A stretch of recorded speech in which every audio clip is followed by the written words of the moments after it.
Halloween is a special time of year that is equally dark and macabre as it is beautiful and aesthetic. Horror as a game genre is beautiful all year round, but today's picks perfectly blend that balance of darkness and charm. This will be a top 5 list, but for each spot there will be 2 games, a AAA game and then an indie/AA game. Some of these games are multi-platform, but keep in mind that this list is strictly about games that you can get on the PS4. And starting off this list we have Ender Lilies Quietest of the Nights. Ender Lilies is a 2D dark fantasy Metroidvania game that combines the adorable charm from games like Hollow Knight with the gothic horror aesthetic and gameplay mechanics from Dark Souls and Bloodborne. You play as Lily, a girl with no recollection of her past and awoken to a world succumbed to the Blight, a disease that spread throughout the lands in the form of rain. It works a lot like going hollow in the Souls games, and Lily sets off to save the world using the help of other spirits, who join her in her cause after she defeats them in battle. This is one of the most beautiful games that came out this year. It takes new twists on the Souls franchise formula,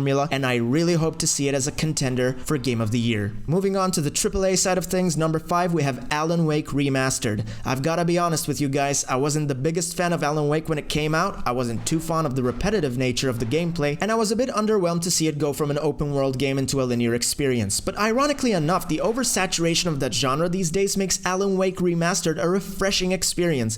I don't know, maybe I was just in the wrong mindset or played it in the wrong place at the wrong time at the wrong point in my life, who knows. But Alan Wake is a thrilling and an intriguing game. It wears the Stephen King and the Twin Peaks inspiration on its sleeve. The narrative has a thick layer of mind-bending mystery and it keeps you hooked.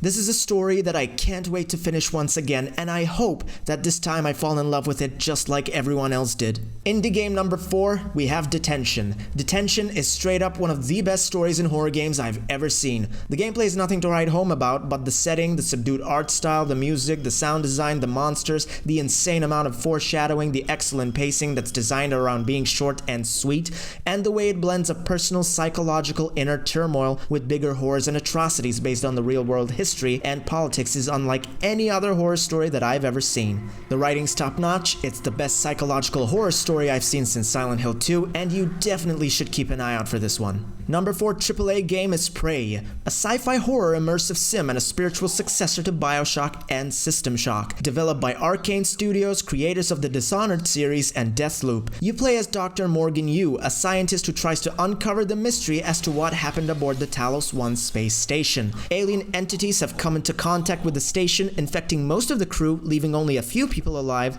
and it's up to you whether you want to help them out or not. The level design is masterful, the weapons are cool and interesting, and my favorite thing has to be the glue cannon, which lets you get creative with traversal if you think outside the box. The story was way better than I was expecting. There's a huge twist at the end that I really don't want to spoil. The mimics are quite a unique take on the horror genre, where the fear of the unknown doesn't come from not seeing them, but rather because you can see them, you just don't know which one they are. It makes you question every object in the room, even if it's just a mug. It's so interesting to move around in an environment where you have to look twice at something before you just ask yourself, wait, did that thing move? I swear that wasn't there before.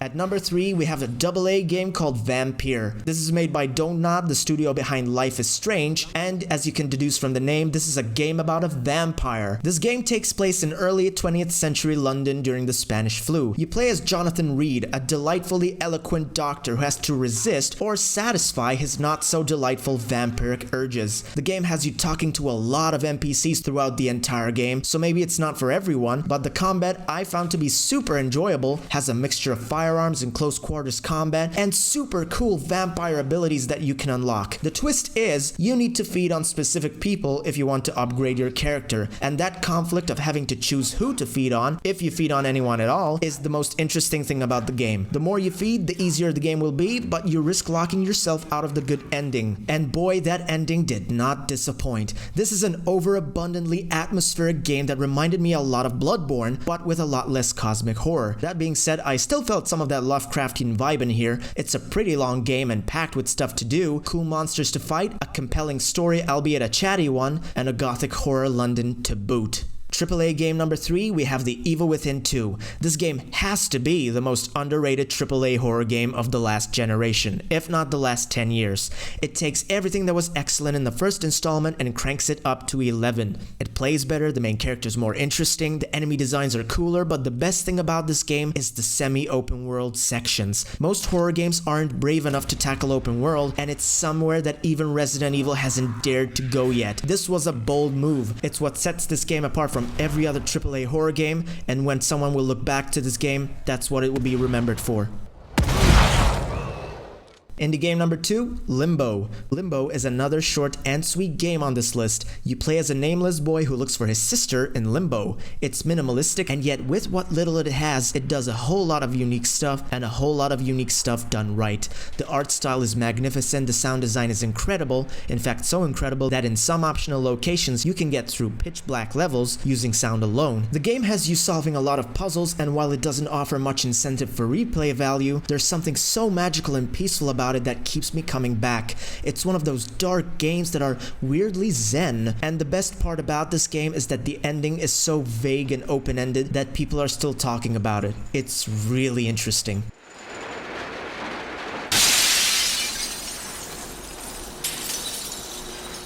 Number 2 on the AAA spot, Resident Evil. There's a common misconception about my review on Resident Evil 1 where some people have taken it that I don't like the game just because I say it's, God forbid, flawed.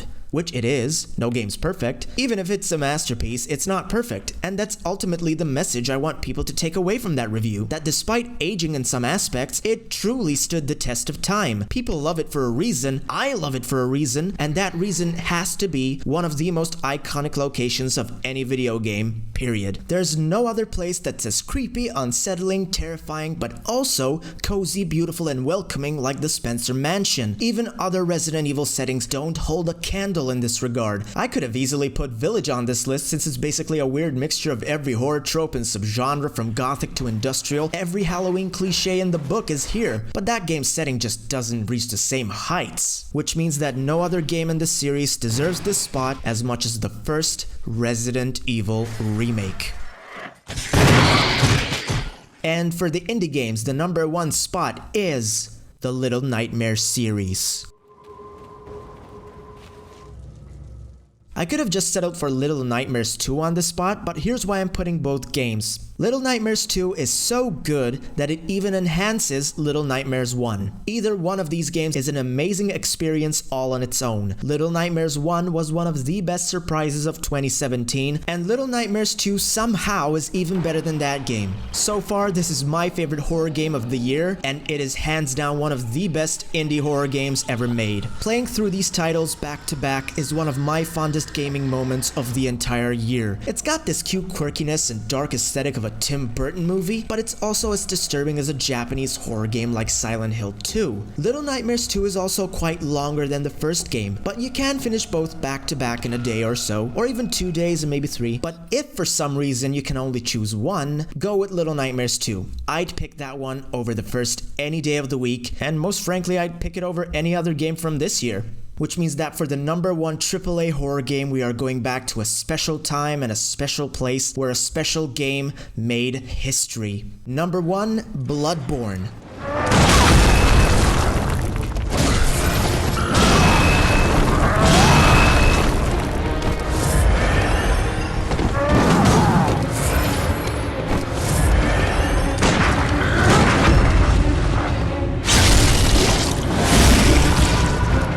There was no way I could make a list about Halloween games without Bloodborne. This is not just one of the best action games ever made, this is one of the best games, period. The moment this game came out is the moment the PS4 took off and never lost momentum ever since. Bloodborne is the only other game I know besides Resident Evil 4 where the action and the horror are so intertwined and distributed in equal measure, and yet people only see one genre and ignore the other. Bloodborne is as much of a horror game as every other title on this list, if not more. The game starts off as a compelling gothic horror mystery, and by the end it turns into a cosmic horror nightmare. And the combat, the action, the terrifying creatures, the maniacal laughs of NPCs, the speed of the fights, and the atmosphere just never let up. This is the hardest game on the list, but it is just as much the most gratifying horror experience you can have this Halloween, and probably the next 10 Halloweens after this one.